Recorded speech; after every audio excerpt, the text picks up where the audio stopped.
안녕하세요. 오늘도 사연 살롱을 찾아주셔서 감사합니다. 저는 저를 키워준 시댁에 파렴치하게 복수를 해 이혼을 한 30대 여성입니다. 이럴 때 그런 말을 한다고 하더라고요. 검은 머리 짐승 거두는 게 아니라고요. 사실 제가 그 말을 들었어요. 제 면전에 대고 말하더라고요. 그래서 전 웃었어요. 물론 그 인간들이 저와 저희 남매가 힘들 때 어떻게 살아가야 할지 알 수 없을 때 도움을 준 건 맞아요. 하지만 자세한 전말을 살펴보면 아니에요. 오히려 파렴치한 건 그 인간들이죠. 그래서 저는 그 말이 그 인간들이 할 말이 아니라고 생각했어요. 그래서 웃었죠. 저는 오히려 제 복수가 죽은 제 남동생의 한을 우리 가족의 족쇄를 풀어줬다고 생각해요. 그만큼 저는 제 행동이 옳다고 생각해요. 그러니 사연을 들어보시고 그런 제 생각의 옳고 그름을 판단해 주시겠어요? 그럼 사연 시작할게요. 저는 도시 외곽에서 작은 한정식 집을 하는 부부의 둘째 딸로 태어났어요. 한정식 집은 저희 증조할머니부터 시작했고 대대로 이어받아 유지하고 있었죠. 그리고 저에겐 위로 3살 터울의 오빠와 밑으로 7살 터울의 남동생이 있어요. 오빠는 알겠는데 남동생은 왜 7살이나 차이가 나냐고 의문이 드시는 분도 계실 거예요. 저희 부모님도 원래는 오빠와 저 둘만 키우려고 했어요. 그런데 우연하게 남동생이 생긴 거예요. 저희 부모님은 하늘이 주신 마지막 선물이라고 생각하면서 남동생을 낳았어요. 그렇게 저희는 5 식구가 되었고 화목했어요. 저희 마을에서 저희 가족을 모르는 사람은 없었어요. 물론 마을이 작기도 했고 아버지가 이장에 어머니가 부녀회장이기도 해서 모르는 가족이 있는 게 웃겼지만 저희 3남매는 아버지와 엄마를 따라 마을 곳곳을 돌아다니며 참 예쁨을 많이 받았어요. 저희 아버지가 매일 오후마다 마을을 돌아다니는 것을 빼놓지 않았거든요. 그때가 저희 3남매가 초등학생이고 유치원생이어서 학교 하원을 한 뒤였어요. 그래서 아버지와 동행했죠. 그게 저희 3남매의 일과이기도 했어요. 그 일과에 싫다고 토를 다는 사람은 아무도 없었어요. 저희는 아버지와 함께하는 마을지기 일이 즐거웠어요. 아버지는 마을을 돌아다니면서 이건 무슨 작물이고 저건 무슨 나무고 이런 것들을 알려주시기도 했죠. 그 추억을 저는 잊지 못해요. 그렇게 아버지와 마을을 돌아다니며 마을 주민들, 저희에겐 이모나 삼촌, 할머니나 할아버지였죠. 그분들과 인사를 하고 그분들과 이야기하는 아버지를 구경하고 그 집에 사는 진돗개를 귀여워해주고 TV에서 본 것들을 따라하며 재롱도 부리고 그랬어요. 특히나 재롱을 부리면 선물이 나왔죠. 떡이나 과일, 음료나 필기고 또 용돈을 주실 때도 있었어요. 저는 엄마가 못 먹게 하는 과자 같은 걸 주실 때 얼마나 기분이 좋았는지를 몰라요. 저희 마을은 그만큼 가족 같은 분위기였어요. 예전엔, 그러니까 저희 아버지가 이장이 아닐 땐 그렇진 않았다고 하더라고요. 그런데 저희 아버지가 이장이 된 뒤로 김장도 마을에서 모두 모여서 했고 농번기 때는 자기 일인 것처럼 농사를 하지 않는 집에서도 도와주었어요. 그리고 수확하면 나누기도 하고 각종 가족잔치들을 마을 단위로 하기도 했어요. 뭐 누구누구 할머니 칠순잔치를 마을에서 치르거나 누구누구 자식이 결혼을 한다고 하면 아버지를 포함한 어른들이 가기도 했죠. 또 한 번은 해외여행을 준비하기도 했어요. 물론 그 해외여행은 진행되지 못했어요. 그때 저희 가족에게 재앙이, 그것보다 더 불행한 말이 있다면 그때에 일어났거든요. 때는 제가 17살 때예요. 겨울이었고 10살짜리 남동생과 학교를 하고 있었는데 마을버스를 지나 구급차, 소방차 몇 대가 줄줄이 가고 있는 거예요. 마을버스에서 내려서 보니 구급차, 소방차가 저희 가게로 들어가고 있더라고요. 저는 무슨 큰일이 났나 싶어서 남동생 손을 잡고 뛰어갔어요. 매캐한 공기가 가득했어요. 콜록콜록 기침을 몇 번 하고 남동생을 그 자리에 두고 안으로 들어갔죠. 그러니 소방관들이 저를 제지하더라고요. 저 이 가게 사장 딸이에요. 무슨 일이에요? 어떻게 된 일이냐고요? 저희 엄마랑 아버지는 무사하죠? 그렇게 물으니 소방관 표정이 좋지 않더라고요. 너 말고 다른 어른은 없니? 오빠나 언니 없어? 오빠는 지금 서울에서 대학 다녀요. 저한테 말씀하시면 되는데. 저희 엄마랑 아버지는요? 지금 어디 계세요? 아, 일단 오빠 전화번호를 좀 줘볼래? 그리고 저는 들것에 실려가는 까맣게 탄 팔을 봤어요. 본능적으로 그게 저희 엄마라고 생각했고 뒤이어가는 두 번째 팔을 아버지라고 생각했어요. 엄마, 아버지. 저희 엄마랑 아버지 맞죠? 그런데 왜 하얀 천을 뒤집어 씌웠어요? 저와 대화를 하던 소방관은 잠깐만 기다려달라며 저희 오빠랑 통화를 하는 데 보였고 저는 다른 소방관을 붙잡고 물었어요. 하지만 아무도 제게 차마 뭐라고 말을 못하는데 싶었어요. 그러다 구급차에서 어떤 여자가 내려서 그러더라고요. 안타깝지만 두 분 다 사망하셨습니다. 지금 응급실을 간다고 달라지는 게 없을 것 같습니다. 가까운 장례식장으로 이동을 도와드릴까 하는데 저는 그 이야기를 듣고 털썩 주저앉았어요. 세상이 제게 큰 농담을 던진 것 같았죠. 그리고 아까 오빠와 통화를 시도한 소방관이 저에게 말을 건 응급구조대원에게 시신을 장례식장으로 이동해달라는 말을 했어요. 그런데 소방관은 저희에게 2만 원을 쥐어주면서 택시를 타고 장례식장으로 오라는 말을 했어요. 일단 이동 가져가서 택시를 타고 가렴. K 장례식장이야. 헷갈리지 말고. 어? 너희 오빠가 부탁했어. 안 그러면 너희도 구급차 타고 가야 하는데 그럴 수 없잖니. 그러니까 택시 타고 장례식장에 가 있어. 그럼 다른 분들이 도와주실 거야. 그렇게 말하고 소방관은 저와 남동생을 안쓰럽게 쳐다보며 끝까지 뒤돌아보며 자리를 떠났어요. 구급차도 떠났고 남동생은 무슨 일인지 아는 건지 울기 시작했어요. 누나, 엄마는? 아버지는? 누나 뭐야? 나 무서워. 몰라. 나도 몰라. 저는 모른다는 말만 하면서 불에 탄 가게를 허망하게 바라보기만 했어요. 눈물도 나지 않았어요. 사실 믿을 수가 없었죠. 정말 엄마와 아버지가 하늘나라에 갔다고? 아직 어린 우리를 내버려 두고? 이제 오빠가 갓 대학생이고 아직 나는 17살이고 막내는 10살밖에 안 됐는데 이대로 우리를 두고 간다고? 왜? 상황이 어떻게 된 거지? 막을 수 있었나? 내가 조금이라도 일찍 하기를 했다면 막을 수 있었을까? 왜 오늘 하필 남동생인 구영이가 책을 빌리고 싶다고 그랬지? 왜 오늘 하필 잡지를 사러 서점에 갔지? 왜 오늘 하필 구영이가 배가 고프다고 그래서 편의점에 들렀지? 정말 오만 가지 생각이 다 들었어요. 상황을 불신하는 것부터 시작해서 돌아가신 것을 믿지 않으면서도 부모님을 대뜸 미워하고 그리고 제가 너무 무력하다고 느꼈죠. 소방관도 응급구조대원도 저에겐 사건의 전말을 알려주지 않았어요. 알 필요가 없다는 듯이 알아도 모를 거라는 듯이 말이에요. 그래서 저는 최종적으로 그 순간 제가 너무 무력했어요. 저는 겨우 택시를 잡아 장례식장으로 갔어요. 가니 마을 어른들이 모두 계시더라고요. 아유, 민영아, 구영아, 너무 놀랬지? 너무 걱정하지 마. 막다른 골목에도 나갈 길을 찾을 수 있어. 장례식은 우리가 다 알아서 하마. 저기 이모들 삼촌들 보이지? 수영이 올 때까지 우리가 다 알아서 할 테니까 걱정 말아라. 일단 옷부터 갈아입어. 상주는 수영이 올 때까지만 구영이가 하렴. 하는 일 없어. 그냥 서서 인사만 하면 돼. 다른 건 다 걱정 말아라. 어?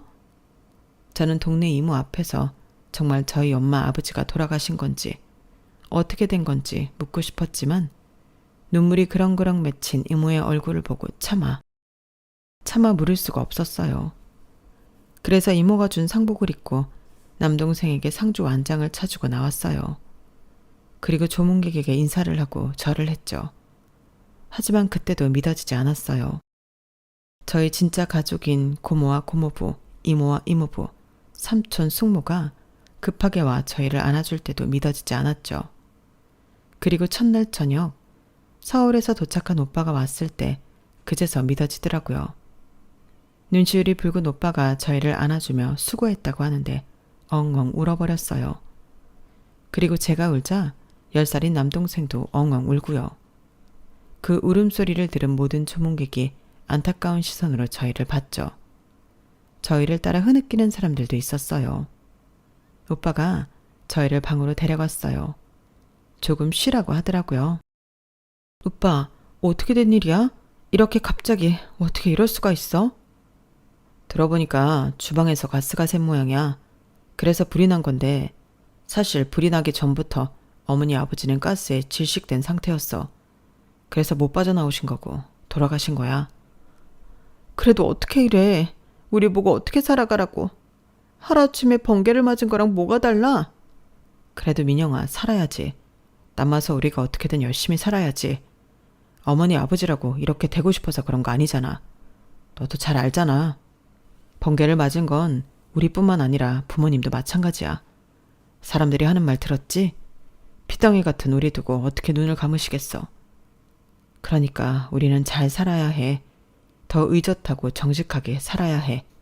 잘 알아들었지? 오빠가 어떻게든 너희 대학 보낼 테니까 다들 공부 열심히 하고, 지금 우리 도와주시는 분들한테도 우리가 다 커서 갚아야 하는 거야. 그러니까 민영이도 구영이도 공부 열심히 해야 한다. 민영이는 교사 되고 구영이는 뭐가 될지 모르겠지만 뭐든 될 수 있으니까 뭐든 되어서 돈 잘 벌어서 갚아야 해. 오빠, 형은 너희 믿는다. 알겠지? 오빠 학교 등록금은 어쩌고. 지금 오빠가 벌어서 등록금 대기도 어려울 건데 어떻게 하려고 그래. 오빠 대학 그만뒀어. 내려오기 전에 자퇴하고 내려왔어. 그래도 1년은 못 다녔지만 충분히 경험해서 아쉬움은 없어. 그런 표정 지을 것 없어. 정말 아쉽지 않아. 일단 내려와서 너희 옆에서 일자리 알아보고 일하면 돼. 그렇게 저희는 한순간에 고아가 되었어요. 오빠도 저도 어깨가 무거웠죠. 막내가 고작 10살이었으니까요. 저희는 막내에게 아빠 엄마가 되어야 했어요. 저희도 어린 나이인데 말이에요. 그래서 오빠는 정말 자퇴를 하고 고향으로 내려와 일자리를 찾았어요. 그러다 한 달도 되지 않아 아는 삼촌의 건너 지인의 공장에서 일하게 되었죠. 하지만 공장이 다른 지역이었어요. 회사에서 기숙사를 제공해서 월세 부담이 없지만 막내에게 빈자리가 생겼죠. 저는 그 빈자리를 채우기 위해 부단히 노력했어요. 한 번도 지어본 적 없는 밥도 짓고 막내 도시락을 싸고 어설프게 청소도 하고 숙제도 봐주고요. 하지만 그래도 17살이잖아요. 뭐 하나 완벽한 게 없었죠. 그래서 간혹 막내가 투정을 부리면 호랑이 선생님처럼 화를 내곤 했어요. 하지만 그러면서도 미안했죠. 그리고 막내가 부모님 사망 이후 불면증에 시달렸어요. 그래서 남동생을 한참이나 어르고 달래면서 재우고 난 뒤에 저는 공부를 시작해야 했어요. 그 시간엔 매일 잠과의 전쟁이었어요. 집안일로 몸이 고단했거든요. 매일 샤프로 허벅지를 찌르며 잠을 이겨내려 했어요. 그리고 다음날 수업에도 집중하기 힘들었죠. 그때도 샤프로 허벅지를 찔렀어요. 그때 흉터가 아직까지 있어요. 그러다 보니 저도 포기해야 하나 싶더라고요. 교사가 되고 싶다는 꿈을, 대학에 가고 싶다는 욕심을 말이에요. 그래요. 저는 말 그대로 제가 욕심을 부리고 있다고 생각했어요. 지금 제 상황에 사치가 아닐까 싶었죠. 더구나 오빠에게 부담을 덜어주고 싶었어요. 오빠는 저와 남동생을 모두 대학에 보내고 싶어 하지만 저라도 포기하고 같이 돈을 벌면 낫지 않을까 싶었죠. 그래서 그런 생각을 오빠에게 말했는데 덜컥 제게 화를 내더라고요. 내가 지금 일하는 건 다 너희들을 대학 보내고 싶어서야. 게다가 너는 지금 충분히 대학에 갈 수 있는 성적인데 안 간다면 다른 사람들이 나를 욕해. 내가 모자라서 그렇게 됐다고 생각한다고. 그러니까 너는 가. 그리고 7년 동안 또 모으면 구영이도 보낼 수 있어. 오빠 그렇게 무능력하지 않아. 그러니까 더 열심히 공부해. 그래도 피부 다 상하게 그러지 말고 일어나서 공부하든지. 오빠는 너 믿는다. 저는 오빠의 그 말이 너무 고마워서 더 열심히 공부했어요. 그리고 그 다음 날부터 민준이네가 저희를 도왔죠. 민준이네는 저희 남동생 친구의 집이에요. 그뿐만 아니라 민준이네 부모님이 저희 부모님 생전에 저희 부모님에게 형님 누님 하면서 따르고 그랬어요. 잘 지냈어요. 같이 식사도 하고 그랬죠. 저희 옆집이기도 하고요. 부모님 장례식에서도 큰 도움을 준 분들 중 한 가족이기도 해요. 민준이네는 저희 부모님 장례식에 3일 내내 있으면서 저희를 도와주었고, 새벽에는 저와 남동생을 재운 뒤에 저희 오빠랑 장례식장을 지켜주었죠. 아마 그래서 오빠가 이모에게 저희 집을 좀 봐달라고 부탁을 한 것 같아요. 오빠와 전화를 한 다음 날부터 이모가 저희 집에 오더라고요.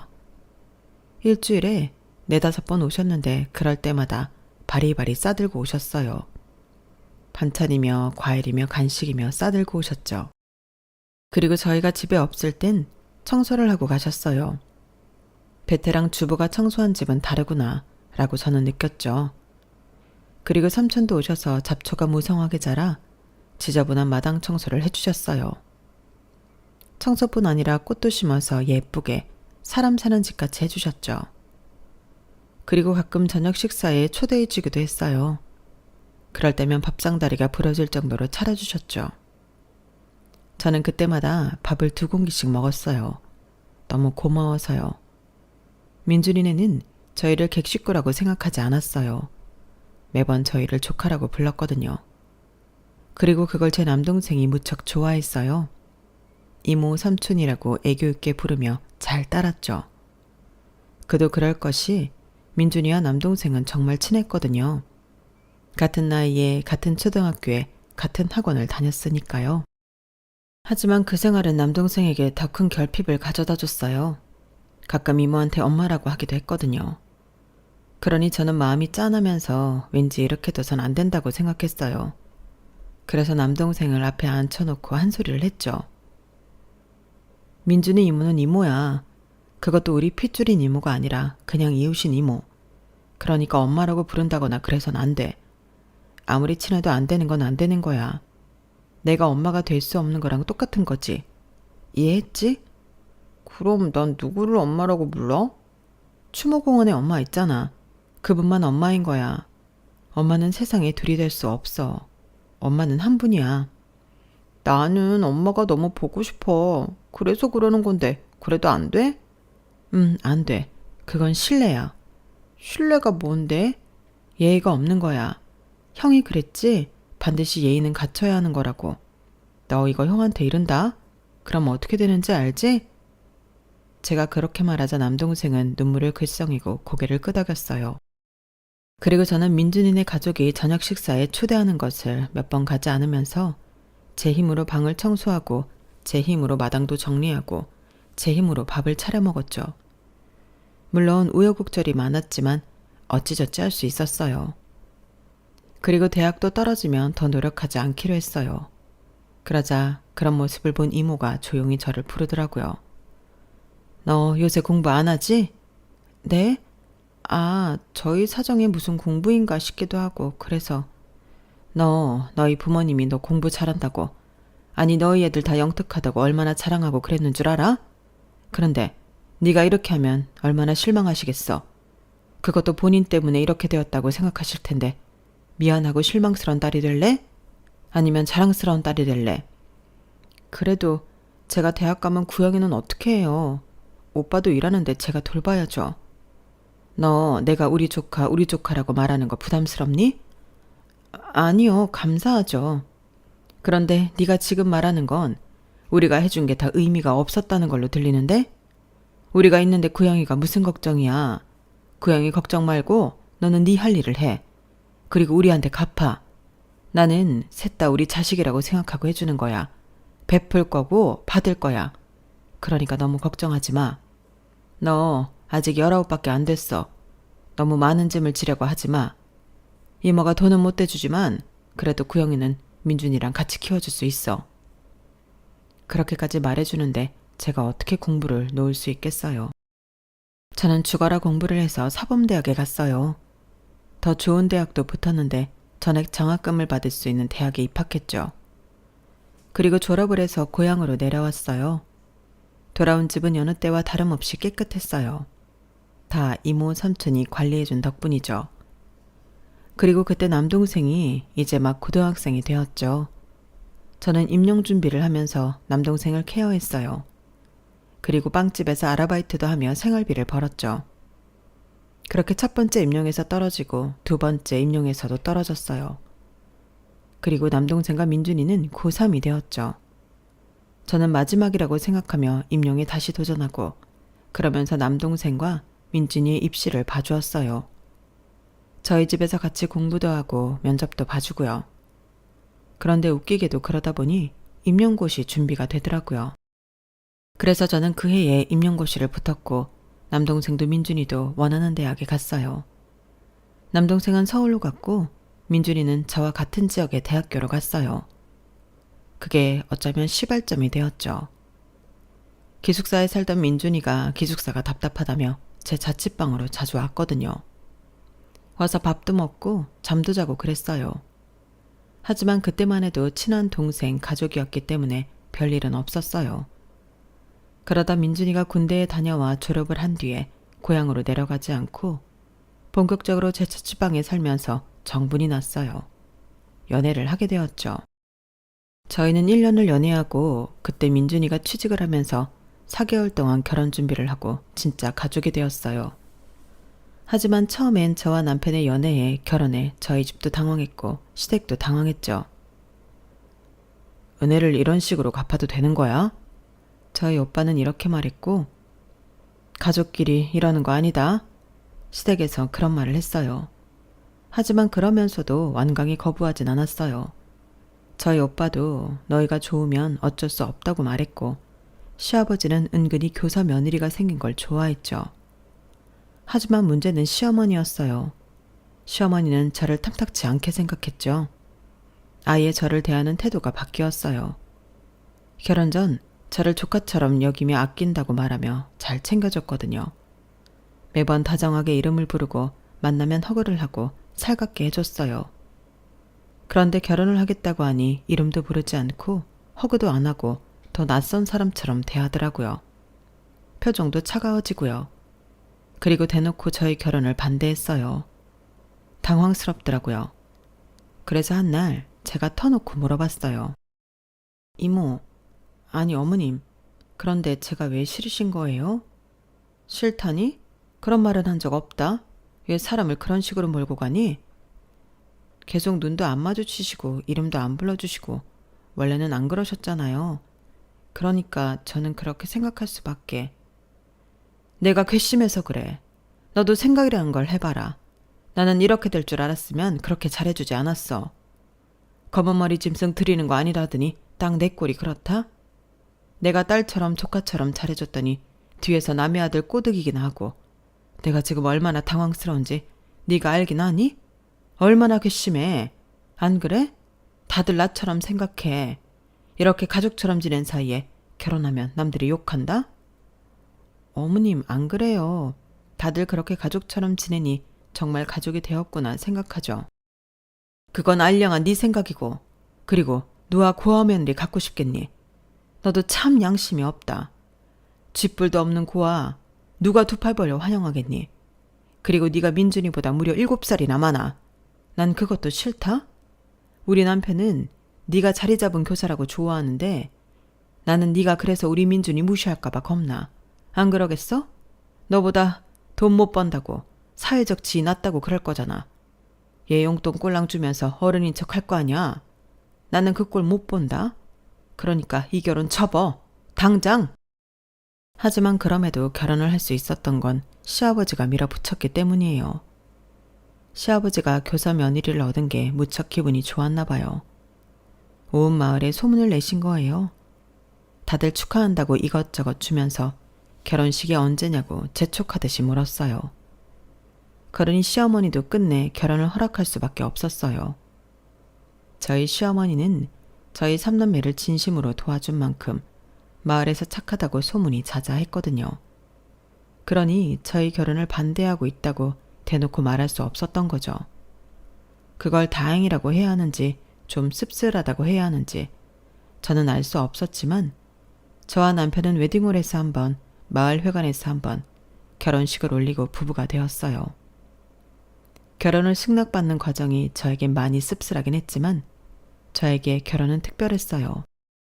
저희 삼남매를 진심으로 도와준 식구들과 완전히 가족이 되었으니까요.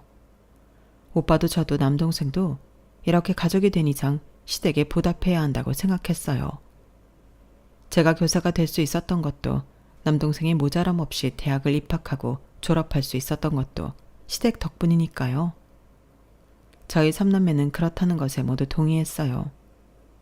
그래서 저는 시어머니가 저를 탐탁치 않게 생각하든 어쩌든 시댁에서 저희 3남매에게 베푼 은혜를 갚기 위해 정말 열심히 노력했어요.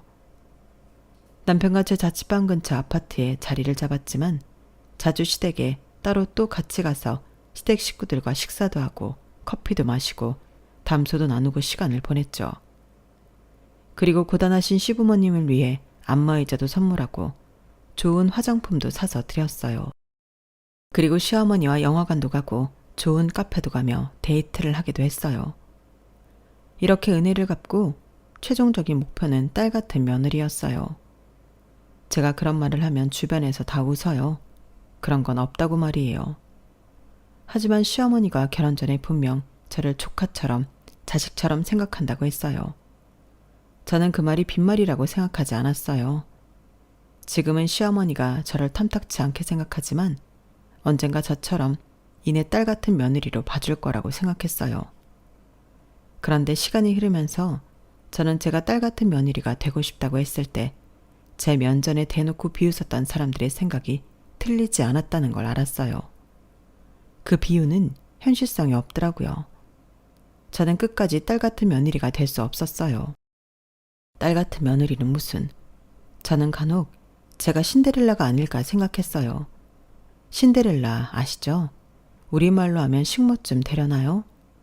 그리고 결혼 전에는 반찬도 이것저것 싸우고 과일도 사오고 하나라도 더 챙겨주려고 부단히 애쓰던 시댁 식구들이 말이에요. 결혼을 하고 저에게 그 무엇도 손이 쥐어주지 않았어요. 반찬이 맛있다고 해도 그랬고 집에 뭐가 필요하다고 해도 마찬가지였죠. 듣는 둥 마는 둥 하더라고요. 그러더니 나중엔 저에게 이제껏 먹여주고 키워줬으니 보답을 하라고 하더군요. 민영아, 우리가 너를 얼마나 열심히 키워줬니? 우리 먹을 거 아껴가며 우리 쓸 거 줄여가며 그렇게 갑자기 부모 잃은 너희를 키워주지 않았니? 네, 그렇죠. 저도 아무리 사이좋은 이웃이어도 그렇게 하기 어렵죠. 그래서 늘 감사하게 생각해요. 그래, 그러니까 오면 가만히처럼 앉아있지 말고 청소도 좀 하고 걸레질도 좀 하고 그래. 요새 내가 허리랑 무릎이 아파서 청소를 좀처럼 못한다. 내가 너희 집을 이제껏 얼마나 반질반질하게 해줬다고. 물론 지금은 아파서 그렇게 못해주지만 말이야. 그리고 너도 알다시피 내가 매일 남의 밥상 차리잖아? 얼마나 지겹겠니? 게다가 내가 너희 밥상을 좀 차려줬어? 내 새끼처럼 차려줬잖아. 안 그래? 그러니까 식사 시간에 와서 우리 밥상도 좀 차리고 먹고 다 치우고 그래라. 우리가 어떻게 너를 키웠는지 어린 구영이는 몰라도 넌 알잖아.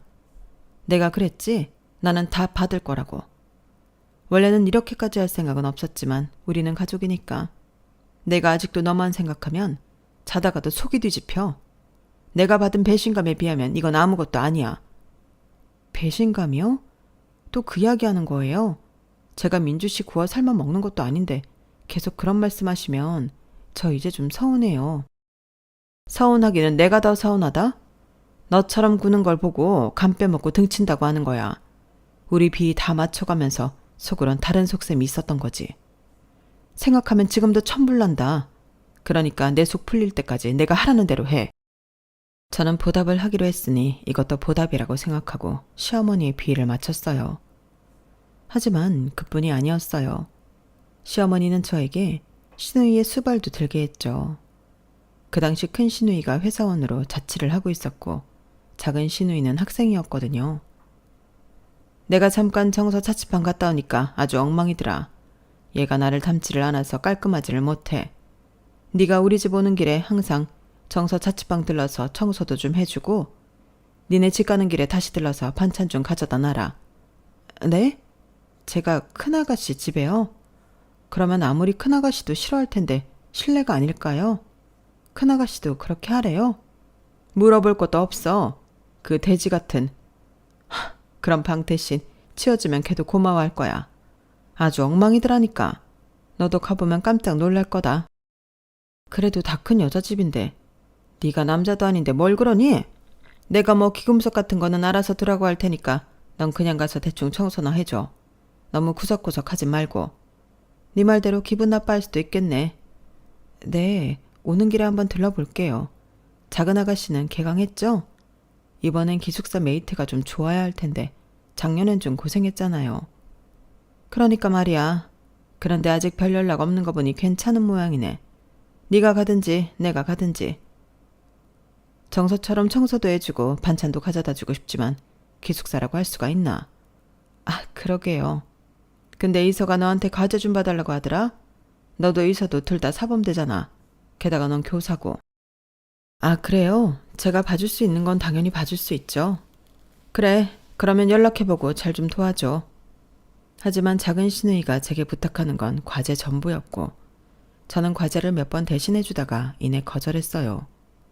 그러자 작은 신우이가 이것도 못해주냐면서 째째하다고 하더라고요. 언니, 못해준다고요? 언니한테 이건 별거 아니잖아요. 자료조사도 언니가 교사니까 더 방대하게 할 수 있을 거고.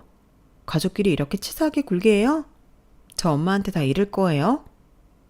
그리고 작은 신우이의 전화를 받은 시어머니가 저에게 고래고래 소리를 질렀어요. 그래서 저도 한마디 했어요. 아무리 생각해도 과제를 대신해주는 건 인간으로서, 교사로서 아닌 것 같았거든요. 어머님, 아무리 제가 은혜를 갚기 위해서 모든 걸 해드리고 싶어도 안 되는 건 안 되는 거예요. 저 교사예요. 교사의 윤리로서 과제를 대신해주는 건 있을 수가 없어요.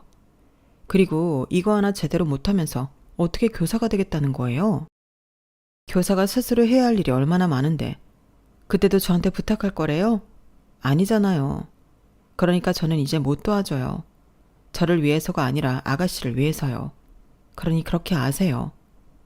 그러자 시어머니는 콧방귀를 끼며 방으로 들어갔어요. 그리고 옆에 있던 남편은 늘 그렇듯 가만히 있었어요. 자기는 왜 자꾸 가만히 있어? 가만히는 내가 아니라 자기라니까? 내가 7살이나 많은 마누라가 하는 말에 어떻게 토를 달아? 내가 하는 말에 토를 달라는 게 아니라 이 상황을 해결하려고 해야지. 그래도 자기 장남 아니야? 그래도 7살이나 많은 누나가 말하는데 어디 하룻밤 강아지가 덤비겠어. 남편은 늘 그런 식이었어요. 연애할 때는 누나라서 든든해서 좋다고 하더니 결혼을 하니 시어머니 말대로 자기가 허리를 못 피겠대요.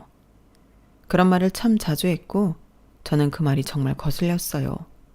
그리고 그 일이 있고서 시어머니는 며칠 저를 시댁으로 부르지 않았어요. 그리고 복수를 하듯 그 이후로 비어있는 저희 친정을 돌보지 않았죠. 완전히 내팽개쳤어요. 마당이며 집 외부며 내부며 관리가 전혀 안 되어서 여기저기 고장이 나기 시작했어요. 어머님, 아버님, 갑자기 왜 그러시는 거예요? 저번에 제가 한 말 때문에 그러시는 거예요? 아무리 그렇다고 집을 저렇게 될 때까지 두시면 어째요? 이런 말씀 드리는 거 염치 없는 거 알지만 제가 이렇게 부탁드릴게요. 제가 고개를 숙이는데도 시어머니는 완강히 거절했어요. 그렇게 고개 숙일 필요 없다. 네 말대로 내가 힘닿는 데까지 너희 부모님을 생각해서 해왔어. 하지만 이제 못한다. 내 온몸이 지금 다 예전 같지 않아. 그래서 결국 저희 3남매는 합의하에 그 집을 헐값에 팔았어요. 그렇게 저희 친정은 3남매가 모일 공간은 사라졌어요. 아니, 저희 3남매는 이제 영영 모일 수 없게 되었어요. 왜냐하면 저희 남동생이 트럭과 부딪혀 하늘나라에 가게 되었거든요. 저희 3남매는 몇 개월간 서로의 일을 하느라 모이지 못했다가 남동생의 장례식을 계기로 모이게 되었어요. 물론 남동생은 영정사진 속에 있었지만요. 저와 오빠는 당황스럽고 염치가 없어서 눈물도 흘리지 못했어요. 얼이 빠진 얼굴로 조문객을 받았죠.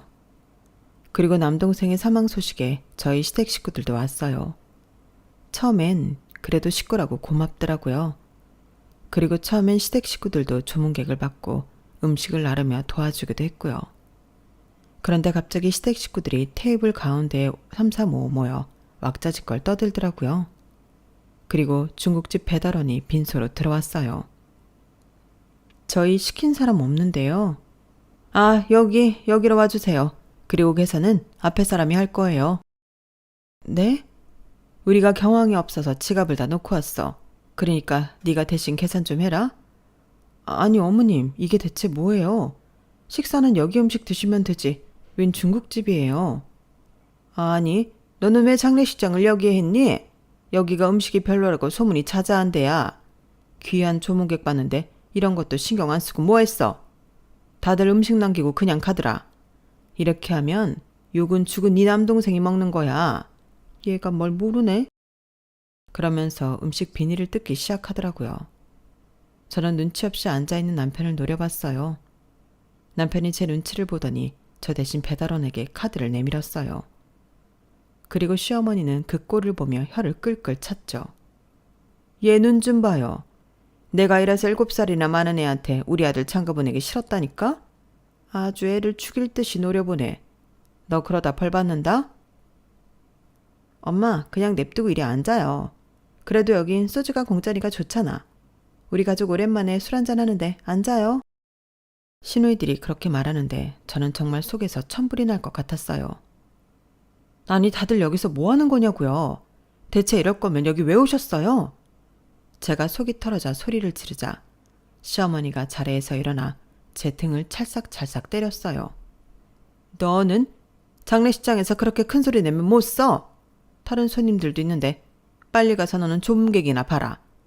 여기 소주 한 병 더요. 여기서 이러시면 후회할 텐데요. 뭐라고? 넌 빨리 가보라니까. 그렇게 전 3일 동안 복수를 다짐했어요. 남동생의 장례식 마지막 날 시댁 식구들을 포함한 저희들은 버스에 올라 남동생의 화장을 마치고 추모공원에 안치한 뒤에 장례식장으로 돌아왔어요. 그리고 저희를, 정확히는 저희 남편을 기다리는 사람이 있었죠. 바로 두 경찰이었어요. 경찰들은 저희가 버스에서 내리자 얼굴을 확인하더니 남편을 붙잡았어요. 강민준 씨를 과실치사죄로 긴급 체포합니다. 무기권을 행사할 권리가 있고 변호사를 선임한 권리가 있으며 지금부터 하시는 말은 불리하게 작용할 수 있습니다. 지금 당장 서로 가시죠. 네? 지금 뭐 하는 겁니까? 지금 우리 아들한테 뭐 하는 거예요? 과실치사죄라니. 우리 아들은 그럴 리가 없어요. 사람을 잘못 본 거 아닙니까? 당장 그 손 안 놔요. 시댁 식구들이 난리가 났어요. 저희 오빠도 저를 빤히 쳐다보고요. 아마 이 순간에 냉정한 절 보고 놀란 모양이에요. 그리고 그건 시어머니와 시댁 식구들도 마찬가지였죠. 시어머니가 제 옆구리를 막 찔렀어요. 너 왜 가만히 있어? 넌 왜 안 말리니? 지금 네 남편 잡혀가게 생겼는데 빨리 뭐라도 말이라도 해봐. 제가 왜요? 제가 신고했는데요. 뭐라고? 내가 지금 제대로 들은 거 맞아? 서둔총각, 내가 지금 제대로 들은 거 맞아요? 지금 얘가 지가 지 남편 신고했다는 거죠? 허, 아주 네가 단단히 돌았구나. 남동생 하나 죽었다고 네 남편을 깜빵에 넣으려고? 어? 제대로 정신 못 차려 이년아? 그러면서 시어머니는 저를 마구 때렸어요. 그걸 저희 오빠가 몸을 써서 말렸고 저를 등 뒤에 숨겼죠. 일단 서로 같이 가시죠. 가보면 진실인지 오해인지 알 수 있을 거 아닙니까? 오해면 어쩔 건데? 이 수모를 겪게 하고 이걸 어떻게 책임질 건데? 만약 오해라면 사돈 어르신이 가장 좋아하는 돈으로 책임지겠습니다. 그럼 되죠? 그러니 지금 같이 따라가시죠.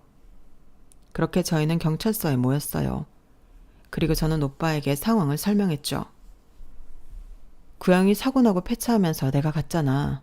그리고 직원이 나한테 유품을 주더라고. 우리 사진도 있고. 물건이 생각보다 많았어.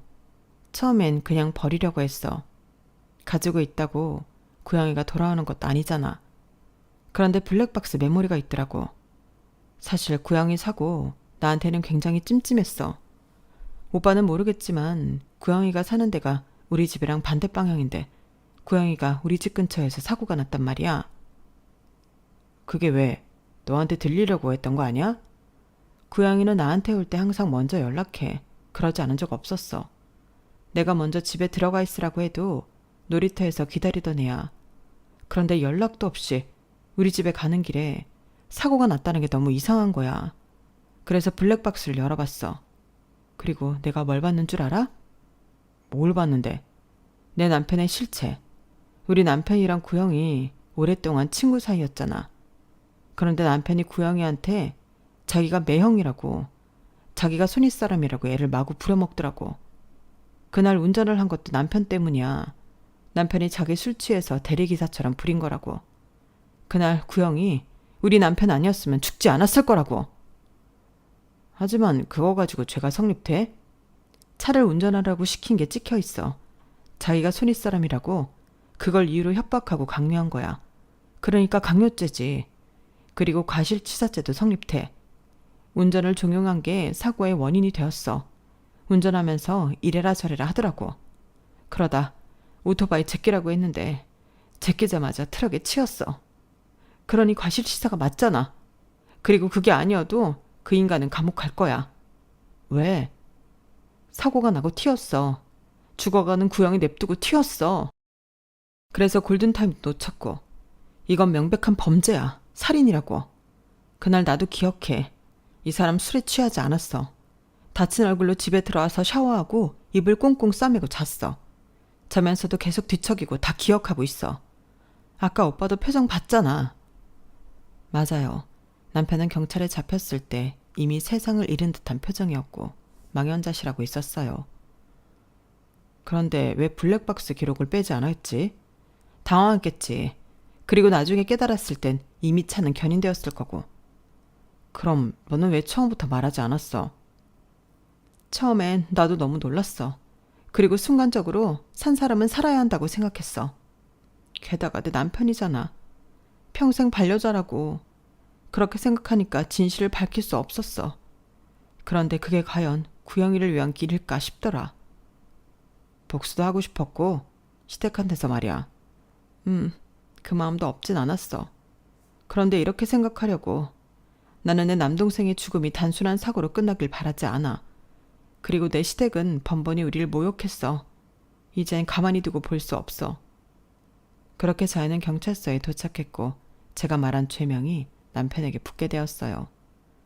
그리고 재판이 시작되었고 남편은 남편에게 붙은 죄 중에서도 남동생이 사망하기 전에 도주한 죄, 특정범죄 가중처벌 등에 관한 처벌로 징역 7년을 선고받았어요.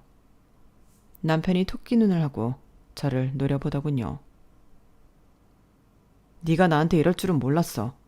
어떻게 남편이라는 사람한테 이렇게까지 할 수 있어? 웃기는 소리 마. 내가 안 밝히더라도 진실은 언제나 밝혀지게 되어 있어. 그리고 네 꼴이 지금 참 웃긴다. 7살 어리다고 그렇게 유세 부리더니 징역 7년? 넌 아무것도 못하고 내 나이가 되겠네? 그렇게 말하고 저는 뒤돌아 재판장을 나왔어요. 그리고 시어머니는 그 자리에서 쓰러져 응급실에 실려갔어요. 시아버지가 며칠 뒤 저에게 전화가 오더군요. 네가 우리 집을 아수라장으로 만들었구나. 내가 너를 그렇게 아꼈는데 말이다. 그런 너를 하늘이 가만둘 것 같으냐? 너는 천벌을 받을 거다.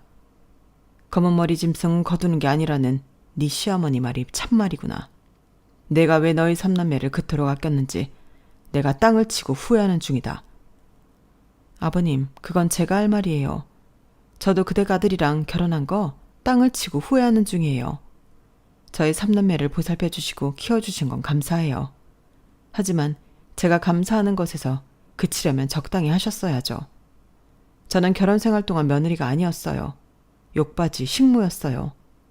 저희 부모님이 하늘에서 그걸 바라진 않았을 거예요. 그렇죠? 네가 어떻게 나한테 그런 소리를 하냐? 내가 너희를 어떻게 돌봐줬는데? 하지만 아버님, 돈 다 받으셨잖아요. 저희 오빠한테 저희 키우는 비용 다 받으신 거잖아요. 그 돈 받아서 하신 거면서 떵떵거리면 안 쪽팔려요? 이제 키워줬다는 말 하지 마세요. 그리고 곧 이혼 소리 갈 거니까 그댁 아들한테 잘 전해주시고 아무쪼록 아무 일 없게 이혼할 수 있게 해주세요. 아니면 지금 같은 일, 지금보다 더한 일이 벌어질지도 몰라요. 지금 나를 협박하는 거냐? 네, 그래야 제가 사니까요. 그렇게 전 남편과 합의 이혼까지 했어요. 이제 완벽히 남남이 되었죠. 저는 제 행동을 후회하지 않아요. 그때도 지금도 제 폭로가 동생의 한을 풀고 오빠와 저의 족쇄를 푼 일이라고 생각하니까요. 그리고 제가 검은 머리 짐승이라고 생각하지도 않고요. 오늘 저는 새로 부임받은 학교에서 첫 출근을 했어요. 저는 저의 새 시작을 응원하려고 합니다. 여기까지가 제 사연입니다. 들어주셔서 감사드려요. 모든 분들의 앞날이 반짝반짝 빛나기를 바랍니다. 여러분, 사연 댓글에 응원과 현명한 조언 부탁드려요. 좋아요와 구독은 저에게 큰 힘이 됩니다. 오늘도 좋은 일 가득하세요.